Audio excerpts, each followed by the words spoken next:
right. Hey,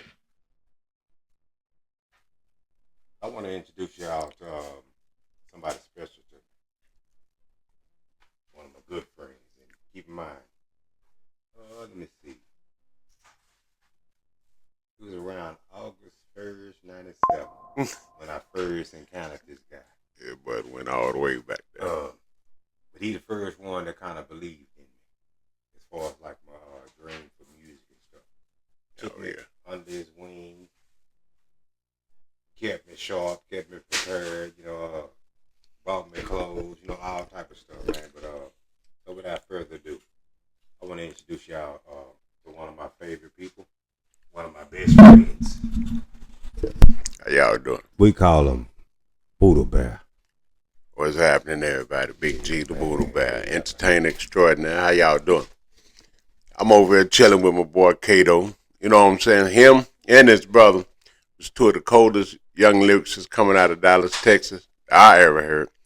And we could have did it, but you know what I'm saying? God had other plans. But here we go.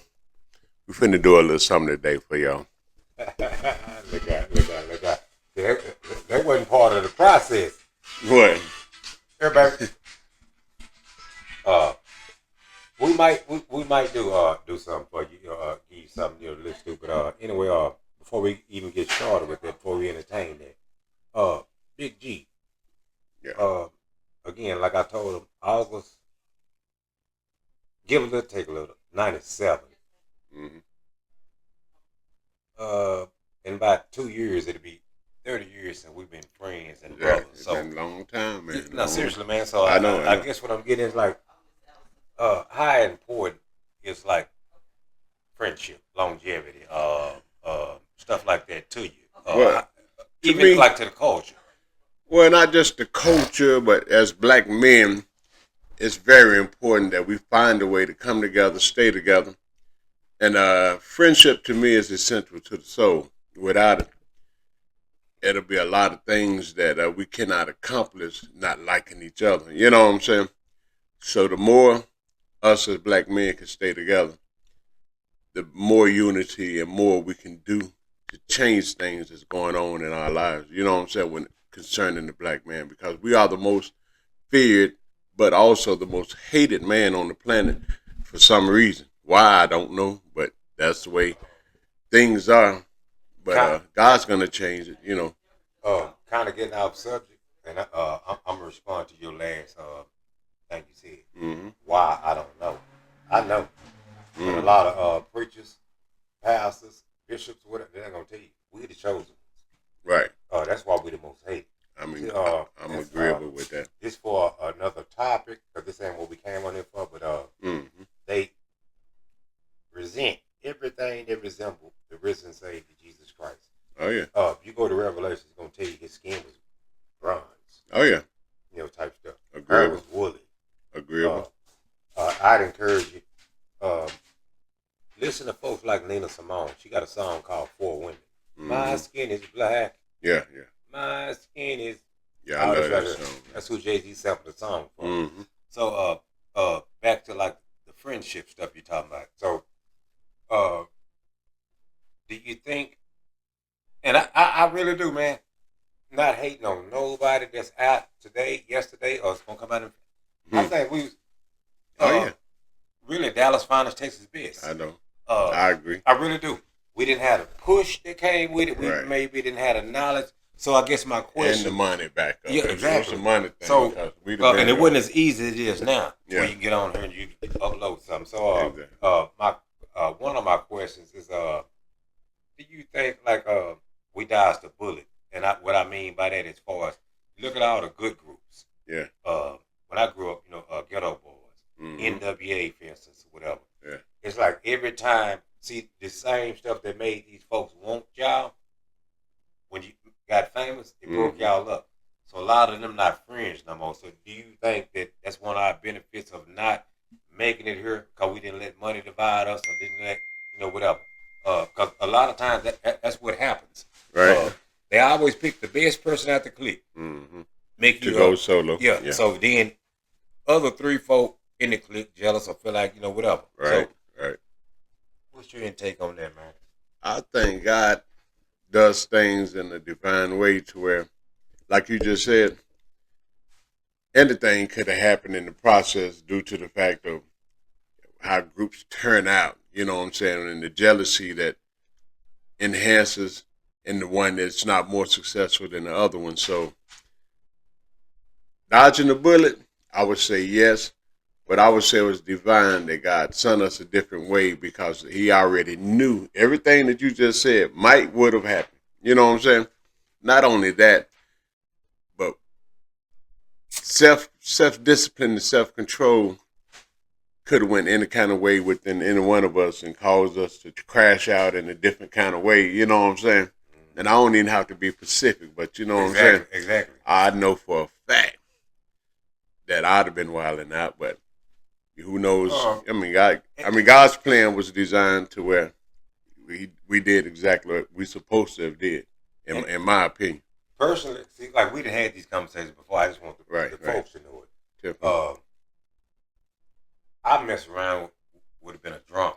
I don't ever see me ever being like on drugs or nothing like that. That was my thing then. They say when you get money, you become more of what you already was. So I was never on drugs, never into the punk.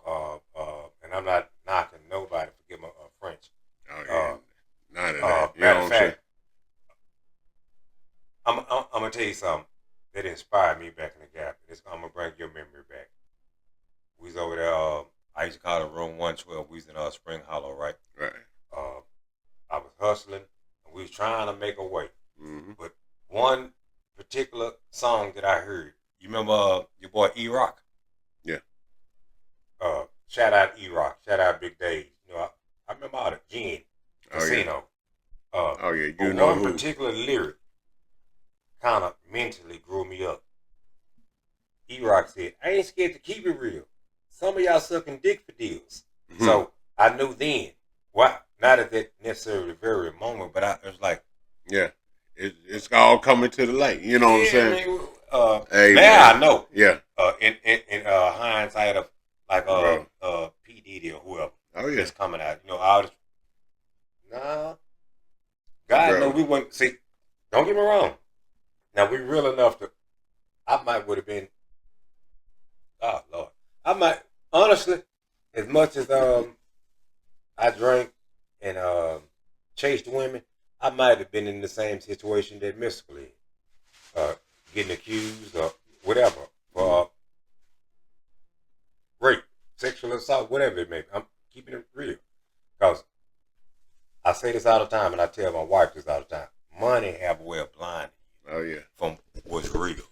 You get so much money. You remember Scarface had a song, Money and the Power? Oh, yeah. You get so much of that, you feel like you're in power, untouchable. Yeah, so that's a trick. That's why I asked you the question, did we dodge a bullet? So, you want to elaborate? You want to be going to this? I mean, like I said before, not only did we dodge a bullet, but everything, again, like I said, is designed by God. He makes the path, not us. You know what I'm saying? Whatever plan we might have, it can be canceled any time if God says, no, I don't want you to go down that road. You know what I'm saying? So just by that alone, it lets you know, and it gives you the confirmation that if it's not in God's will, it ain't going to happen, bro. And you know something, man? I'm glad you said that because keep in mind, y'all go back to 97. Ever since I knew this guy, he's always been a God-fearing, what I would call like a gangster dude. Somebody I admired, I looked up to. But I had one song I was really adamant about. Now I want to see it this way. So, my brother, Big G the Booda Bear. What'd he do? Hey man, we got to take that line out of Rattling Brains. Oh yeah. You remember the line? I remember. And I don't want y'all. you remember why you told me that and everything? Yeah. Okay. Expound on that. Why? Actually, go back to the line so I can elaborate. Why was it so important? So, okay. It started out. I get secluded and solemn, like Gilligan on the island. That's when I hear my smooth silences and a Muslim asylum. During my hours of thinking, my thoughts converted to vocals. feeling that I be restrained is in the head like a chokehold. Somehow I break free, letting this lyrics from my mind. My thoughts are long or too raw. I gotta exercise my rhymes, repeating verse after verse, connecting like Lincoln verbs. Let it flow like fluid, so your ear drinks up every word. Wherever you are, you be frozen. Perfect statue, not a flaw. Hear me rhyme like seeing Medusa. Don't panic, cause you soon thaw. It's just as shocking from this stuff that I'm spitting. Meaning my lyrics are dud notes, manic, depressing. Plug your ears up. So now, you know what? And it might have been the next line. Because it was a line that say, it was a line that said demonic or something. So he was like, nah, don't. So anyway, back then, don't get me wrong, I'd never forget the emotion that I had the day that he told me. I'm like, man, you tripping. This how I roll. You know, whatever. So I understand now. If you look at stuff, and I'm not judging nobody. This not the type of channel that we're gonna have to where we belittling, shaming nobody, or anything like that. So looking back now, like again, that's a song for everything. You like to hear it, here you go. Scarface had one, he say, you couldn't have told me shh back then, but now I feel you. Mm-hmm. See, but now I see why it's like, hey man, we don't want to put that type of energy out there. Get a devil. You see what's happening now, though. Yeah, exactly. These kids is on demon time. Yeah, exactly. So, you know what I'm saying? And words have power. Yeah, but you couldn't have told me shh back then. Yeah. See, but now I feel it's like, what I say? It was it had something pertaining to that line of demonic, and he was like, no, and he refused to get on the song. So, hey man, you know, I believe, you know, I'm a preacher's son and grandson, but I was a hoodlum at one while myself. So, you know what I'm saying? That's been in me all my life. You know what I'm saying? Certain things and certain words to say, I just refuse to do it. I'm still the same way today. Getting older, but still the same. Getting wiser as well. Oh yeah. Oh, the world gonna get weaker and wiser. Now, like even on I'm gonna take it off topic just for a millisecond. Mm-hmm. With the type of music that we wrote, and I still believe this way. I'm gonna start uploading some of our old music, but anyway, with the type of stuff that we did, and then in comparison, like what's your son named Justin? Yeah, one from Greenville. Yeah, shout out Justin. Like with the type of positive, that's his twin too, y'all. Mm-hmm. But with I'm gonna upload that too. I still got that same video from like 3 or 4 years ago. He's doing this gospel rap thing, and God is blessing him. Thank God for him. Mm-hmm. So, with that, if we keep it in 100, how much inspiration? Okay, I'm put it like this. I heard it was, let me think which before I misquoted, it was a celebrity that said he only have sex with women with athletic background so he can Ocho Cinco. Yeah. So he can damn near guarantee that his kids would kind of grow up. Genetics, yeah. So with that being said, by you being a poet, a writer, author, do you ever have these moments or times to where like take your son again and he on his way? Mm. Oh, Daddy, I'm cold. Do you ever have that moment like, oh, you ain't stole nothing? Or whether it be, you think you're bad, where you think you got it from? Yeah. You think where you got it from? You know, type moments. Yeah. Both of them are boys. So the athletics DNA is one thing, but yeah. Do you feel like being a lyricist kind of trickle down to? Of course. Okay. Just the state of mind alone, and then the DNA genetics, it's going to get passed on to your seeds, whether you want to or not. Me not even being around him to where I was my youngest son. Shout out, sir. Okay. What's up, sir? Glenn. Jacksonville, Arkansas. Yeah. Yeah. Okay. They both. I mean, once they, as I say, I tell my son all this time, 'cause he around his friends and he was trying to be a big shot. I say, well, boy, before you came out my nuts, and his little friends started laughing at him, and I say, you came out your daddy nuts too, you know. But to make the point, you got to give them the best you can give them. Not only just genetics, but your time, the wisdom that God done gave you. Tell them not to do the mistakes that you done made for yourself. You know what I'm saying? So it makes their walk a little bit better for themselves. So I'm constantly telling them stuff, and like my younger one, he getting to the age where he told me I'm tripping one day. You know what I'm saying? I said I'm tripping. You know what I'm saying? He told me I didn't understand what he was talking about. I said, you don't think I was 18 before? You know what I'm saying? I say, whatever's going on in your little old life, you're going to realize it ain't as big as you think it is. And if you listen to what I'm telling you to do, the road will be a little bit easier. But you can make it hard on yourself if you want to. You know what I'm saying? You can either listen or you can go on down that road, bump your head. I mean, I did. You know what I'm saying? But I don't wish that on you when I can see you making a mistake. But yet and still you choose to do it your own way. Right? Go on out there and bump your head. But now, don't say I didn't tell you. Check this out. Because you said a mouthful.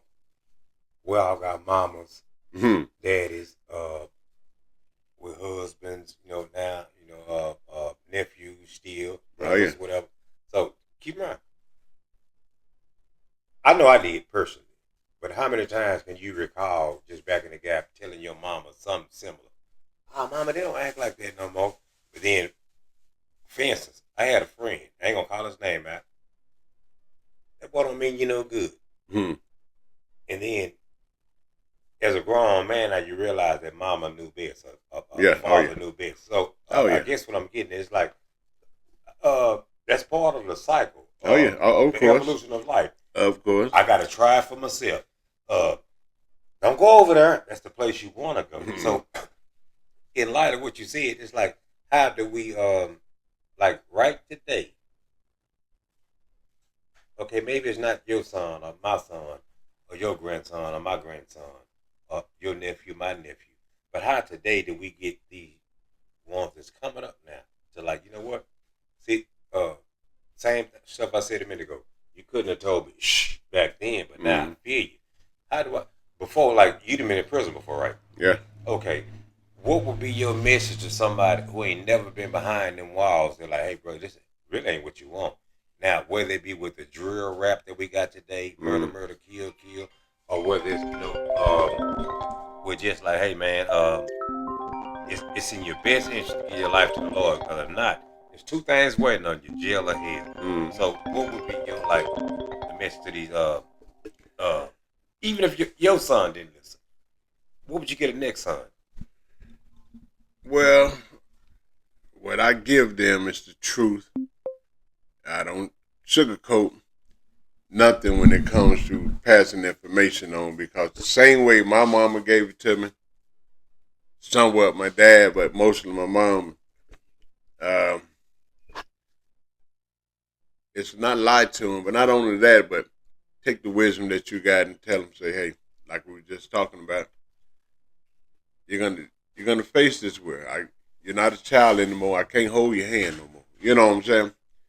You're fixing to enter into a place where you got to realize that you are the most hated man on this planet. Everything ain't fun and great. So what I tell my son is, to the youngest one, is to get some skills up under your belt, because you're gonna need that. You know what I'm saying? And they can never take that. You got a trade.